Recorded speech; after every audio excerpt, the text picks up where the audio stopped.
네, 8월 14일 화요일 아주모닝의 오소은입니다. 이 시각 첫 번째 뉴스 살펴보겠습니다. 이번에 새로 나온 삼성 갤럭시 노트 9, 한 대 가격이 무려 100만 원이 넘습니다. 그런데 미국에서는요, 이것을 반값에 팔고 있다고 합니다. 사전에 예약한 사람들에겐 절반 정도 깎아주는 건데, 이례적으로 미국 3대 이동통신사가 모두 이런 할인 행사를 하고 있습니다. 하지만 정작 우리나라는요, 사전 예약을 해도 별다를 게 없습니다. 우리나라에서는 빨리 사는 충성 고객만 오히려 손해를 보는 구조인데요. 삼성전자는 이 미국에서 벌어지고 있는 반값 할인 행사는 미국 이동통신사들이 스스로 결정한 판매 촉진책이라고 설명하고 있습니다. 하지만 국내 이동통신사들은 삼성전자의 지원 없이 전 세계 어느 나라든 반값 할인은 불가능하다고 반박하고 있는 상황입니다. 두 번째 뉴스입니다. 2008년 항공사 약관이 개정되면서 마일리지 유효기간이 10년으로 정해졌는데요. 벌써 어느덧 10년이 흘러서 내년부터는 마일리지가 순차적으로 소멸되기 시작합니다. 사라지기 전에 어서 빨리 써야 하는데 막상 마일리지 사용하기가 참 어렵습니다. 여러분들은 어떤 곳에 사용을 하실 계획인가요? 항공사들은 이 현금처럼 쓸 수 있는 다양한 마일리지 사용처가 있다고 얘기는 합니다. 하지만 항공사 마일리지가 카드사 포인트로 전환되는 비율을 감안해서 계산해 보면 1 마일리지는 현금으로 약 20원 정도입니다. 제주도에서 소형차를 하루 빌린다면 6,500마일리지, 현금으로 13만 원 상당이 차감되는 셈인데요. 그냥 돈으로 차를 빌리는 것이 낫습니다. 5배 넘게 비싸거든요.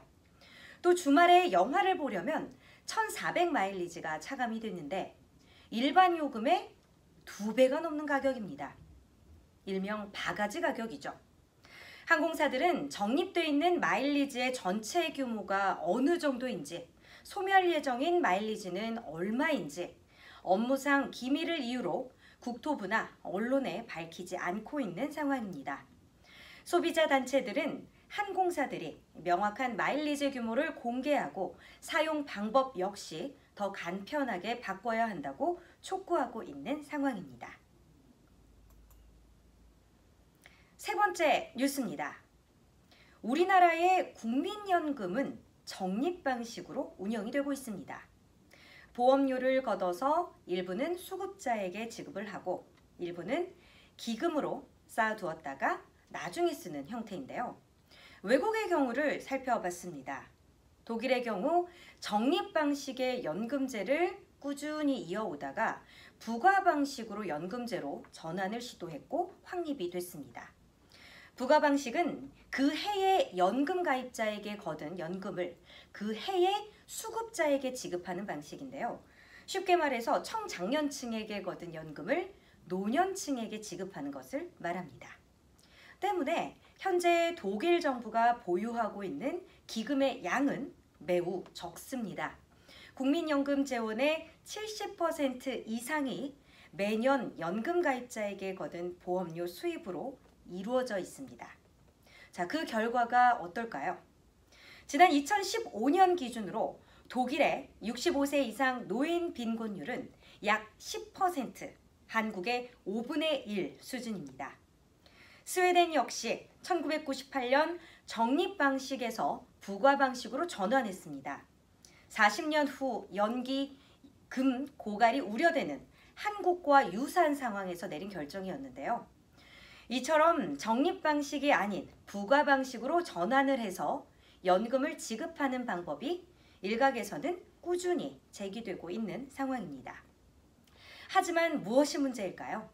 네, 실제로 이런 부가 방식 전환이 이루어질 경우에는요, 보험료율 인상이 불가피합니다.